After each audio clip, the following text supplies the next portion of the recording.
लोकशाही संपली, निवडणूक आयोग झोकांड्या खातोय का? उत्तम जानकरांचा सवाल. जयकुमार गोरेंना आर्चीचा उपमा. निवडणूक आयोग झोकांड्या खातोय की भेलकांडतोय हेच सध्या महाराष्ट्राला समजत नाही. कधी कोणाच्या निवडणुका थांबवतोय, कधी अजून काय करतोय. निवडणूक आयोगावर एवढी कोणाची दहशत आहे? निवडणूक फक्त भाजपनेच लढवायचे, अगदी त्यांच्या मित्र पक्षांनाही अडवायचे काम सुरू आहे. मात्र काळोख असून लोकशाही संपलेली आहे अशी कडवट टीका माळशिरसचे आमदार आणि राष्ट्रवादी काँग्रेस शरदचंद्र पवार पक्षाचे नेते उत्तम जानकर यांनी केली आहे. गेल्या 8 दिवसात निवडणूक आयोगाकडून घेण्यात आलेल्या निर्णयाने राज्यातील निवडणुकांवर मोठा परिणाम झालाय. विशेष म्हणजे निवडणूक आयोगाचे हे निर्णय संवैधानिक शिस्त न पाळणारे असल्याचं उच्च न्यायालयाने देखील म्हटलेलं आहे. राज्यात 246 नगरपालिका 48 नगरपंचायत निवडणुकांसाठी 2 डिसेंबर रोजी मतदान घेण्यात येणार होतं. मात्र तत्पूर्वी 72 तास अगोदर निवडणूक आयोगाने नगरपालिका निवडणुकांच्या काही प्रभागातील आणि 24 नगराध्यक्षपदाच्या निवडणुका पुढे ढकलल्याने उमेदवार आणि कार्यकर्त्यांची मोठी गोची झाली.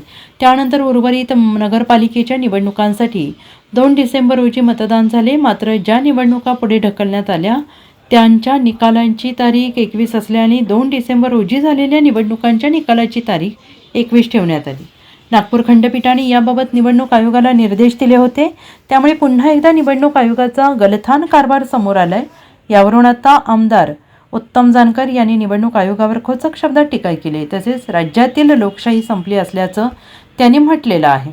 कशाला तुम्ही पेट्या मांडताय, दाखवताय, तुम्हाला पाहिजे तो निकाल करून घेताय, हे तमाशा मांडलाय कशासाठी? ही राज्यामध्ये सगळ्या जो आक्रोश आहे हा राज्य सरकारची इज्जत घालवणार आहे. हा बेधुंद झालेला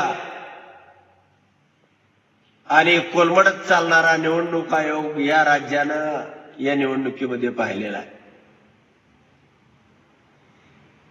एक तर 7, 8, 10, 9 वर्षानं निवडणुका आणि निवडणुकीची ही अवस्था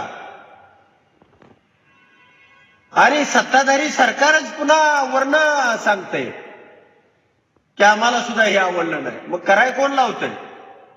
हे केलंय कुणी? Bureau report, SBN Marathi, Solapur.